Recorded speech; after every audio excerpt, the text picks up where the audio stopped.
Good afternoon or good morning to all my listeners of the book of the Holocaust of all times. Uh, Today's Sunday, few days after Thanksgiving, we're coming to the end of the history of the Inca Empire with the death of Atahualpa, the last Inca, the number 13. It's interesting to listen to this dialogue between the Spaniards, the priest, Father Valverde, and myself. I'm including this. And what Atahualpa now is trying to save his body, not his soul, because he doesn't know what the soul is. He doesn't obviously. That's not that was not a Inca concept, but they believe that you have to preserve your body as a mummy, to continue to continue the life after. So now he's not trying to deal with the Spaniards about his life, but he's trying to deal about his body after death. He doesn't want to be burned because the Inquisition, the orders were that he should be burned just because he was not a believer of God or of Jesus or whatever at the time.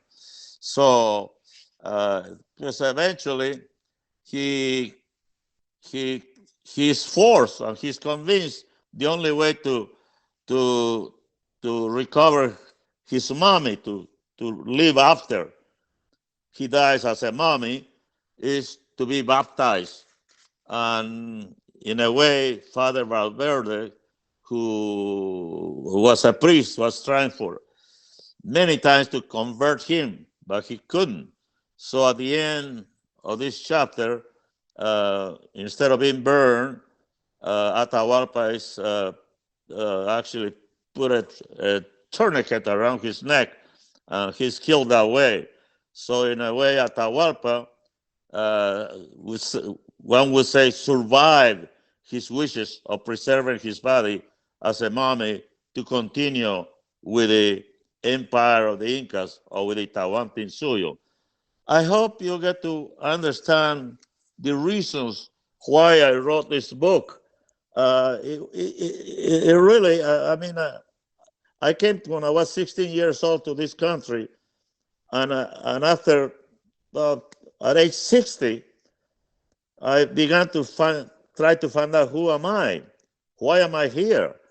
And for some reason, I'm a doctor. I'm not a writer, but I began to write this thing. But I think it came out of the soul. It came out of writing after seeing so much suffering in my country, so much injustice to the descendants of the Incas or the Indians, that it still is happening, as exactly as we're speaking. So I hope you don't take this as a literary work. It's mainly really a wish of my soul that this pain in all the Indians, even in myself, is disappears, or at least we start to kind of uh, go in retrospect and try to see if we can fix our past in our present, which we are not doing it, but look like it's beginning to happen. But there are many elites that they are against the survival of the Inca race, in a way, not necessarily in those words, but it's happening. So please don't take this as a work of a writer, but as a work of a person who is trying to divulge, trying to expose his soul, his suffering. Thank you very much. Oh, Inti! You that travels into the unknown, do not abandon me in this moment of anguish. I feel alone, as you have been for eons. On the morrow we will no longer be your sons, but the stepsons of another god. I implore that you keep shining on our descendants, as you have shone on us, for they will be lost without you. With his arms raised, Atahualpa kept looking at the departing great star disappearing behind the mountains of our past. As he bowed his head in the twilight of one bygone evening, he quietly moved his fetters while his people listened. To the last sonance of those links that will keep us shackled for the rest of our humanity. The Inca was ready to meet his destiny. His executioners began a macabre march in a land where death was worshipped and celebrated. With the weight of his chains, somberly moving, he followed the grisly procession. In front, the standard-bearer of Christianity was carried by the soldier-priest Valverde, who still had not attained his final duty of converting the greatest heathen in the empire, which would justify the end to his means. Silently walking, the entourage of the living funeral reached the plaza amidst the tumult of the shouting onlookers. Once there, the governor of the New Castile gave a command to the heralds of justice to blow the trumpets of injustice. For the last time, the Inca listened to the reasons for his execution, which it did not need any translation. Atahualpa. The flames of justice have been lit. May God have mercy on you. Felipillo. For the last time tell this heretic that there is still time for his salvation in eternity, if he accepts to be baptized. Atahualpa, the priest says that you dare to talk to me about my salvation, when it is you who must save what we were. This is the descent of our race, and the end of our way of life. For you will also die at the hands of the very same people who gave you a chance to become civilized. It is not I who must convert, but you who should come back to your people and help us with all the knowledge that you have acquired from them. Felipillo. Did he accept to be baptized? No. Father Valverde. Then place this candle close to his face, so that he can feel the fiery entrance into the inferno where he will go. As the flaming wick began to burn on one side of his face, in this encounter my soul leaped into the gruesome spectacle and I removed the candle from Felipillo's hands. In tears, I begged Atahualpa, Inca, even if you have been dead for as long as we have been chained to our past, we need to hear from you. Oh! Country soul, you who have dared to travel to our times, I now envisage the purpose of your journey, and I feel guilty for having neglected the future of our race. Shouting with the last breath of his warrior spirit, he spoke defiantly in that harsh Quechua that rhymes best in moments of desperation. My descendants. May this land of ours no longer be disunited. For we have lost our empire and it is for you to take it back, not from foreign invaders but from yourselves. We have always been our own worst enemy, the greatest evil in us that you must overcome. I bid you farewell not as the children who were my subjects, but as liberated men to right the wrongs done to us. For no one is going to fight for your causes, and only you will struggle for what is right.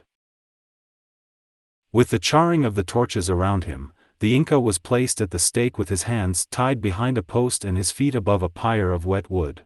Felipillo. For the last time, tell this heretic that his body will no longer exist for posterity and his soul will go forever to hell if he does not baptize. The humiliated Inca responded in a tone of reconciliation, Felipillo, for the good of our people tell the man of God not to burn my body. I want to sit at the side of Inti with the mummies of my ancestors. With the same book that Atahualpa threw on the floor when he was king, the priest in his final attempt to convert the Inca thrusted the Bible to his face, shouting, "Baptize! Baptize, you heretic, so that you can spare your soul from the flames of hell. Yes. I will baptize to reclaim Inti in the glory of my mummy." In triumph Valverde lifted the cross, the sword of hope, and the Bible, now the instrument of death, frantically signaling to Francisco of his final victory and to be the godfather of the Inca. The priest began to sprinkle the water of salvation over the head of Atahualpa, while saying in Latin, Indian, "I baptize you in the name of God, as Juan Francisco Atahualpa. May the Lord have mercy upon you, for your soul is now saved." Felipillo. Remove the cinders from the pyre of wood. This heretic is now one of us. He will die as a Christian and save his body as an Inca. As an executioner placed a rope around his neck, the new convert knew that in the end he had outdone Valverde, so that he could sit at the side of Inti as a mummy. Triumphal, and while looking at the priest, the first and last white man he saw, the executioner began to twist the rope, Atahualpa's eyes began to bulge, and his blue tongue started to protrude from his cavernous mouth. The ashen face of the would-be king fell to his chest at 7 o'clock on the 26th day of July of the year 1533, an evening that has been forgotten by all Peruvians. The last of the Incas was garrote, and with him, the end of what we were vanished forever.